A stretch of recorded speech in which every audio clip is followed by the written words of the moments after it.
প্রযুক্তির সাথে সাথে সব কিছু বদলে যাচ্ছে। এখানে যে মেশিনটি ছিল একটি ডিজেল মেশিন, এখানে রাইস মিল ছিল। সেই ডিজেল মেশিনটি যে শব্দটি আসতো, সেই শব্দের কিছু অংশ আপনাদের মুখে আপনি জানিয়ে দেওয়ার চেষ্টা করছি। এই ডিজেল মেশিনটা শব্দ আসতো প্রথম যখন স্টার্ট হতো, ফস ফস ফস, গুপ গুপ গুপ গুপ,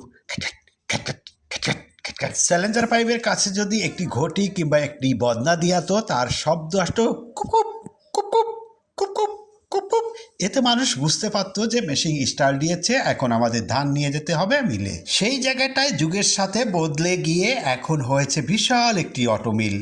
এই অটোমিলটা যিনি করেছেন তিনি এই এলাকার একজন পুরনো ব্যবসায়ী, যারা মোহাম্মদ আমজেদ দোকানদার।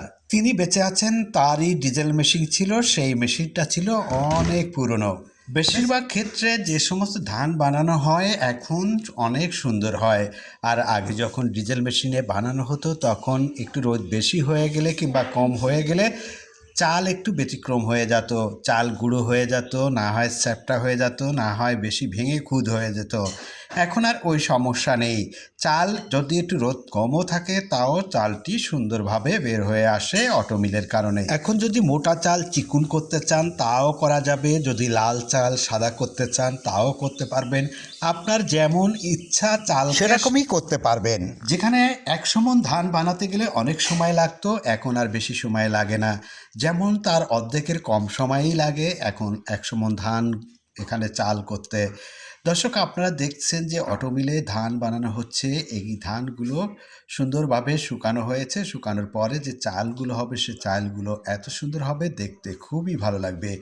দক্ষিণ অঞ্চলে অনেক জায়গায় এই মিল থেকে চাল যায়। চালগুলো সুন্দর হওয়ার কারণে বেশিরভাগ ক্ষেত্রে এই মিলটি চলছে সেই আমল থেকে। বহুত পুরনো এই মিলটি, আমরা ছোটবেলা থেকে দেখে আসছি এই মিলটি। তার একটি মাত্র কারণ এই যে এই মিলের মালিক তিনি একজন দক্ষ মিস্ত্রি দিয়ে এই এলাকার চালগুলো তিনি তৈরি করেন। সুন্দর হয় বিধায় অনেক দিন ধরে চলছে। দর্শক, আপনারা যদি মিলটি দেখতে চান তাহলে আসতে হবে মোংলা উপজেলার মিঠাখালী বাজারে, কিংবা আপনার চালকে যদি সুন্দর করতে চান কিংবা ভালো তৈরি করতে চান তাহলে আপনি ইচ্ছা করলে আসতে পারেন।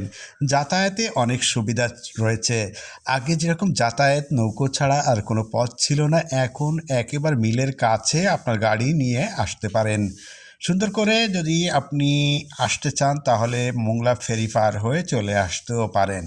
তবে এই মিলে সবসময় অনেক ধান থাকে। অনেক জনে এসে এই ধানকে চাল বানানোর জন্য আসে। শুধুমাত্র একটি কারণ, সে হচ্ছে সুন্দর চাল হয়।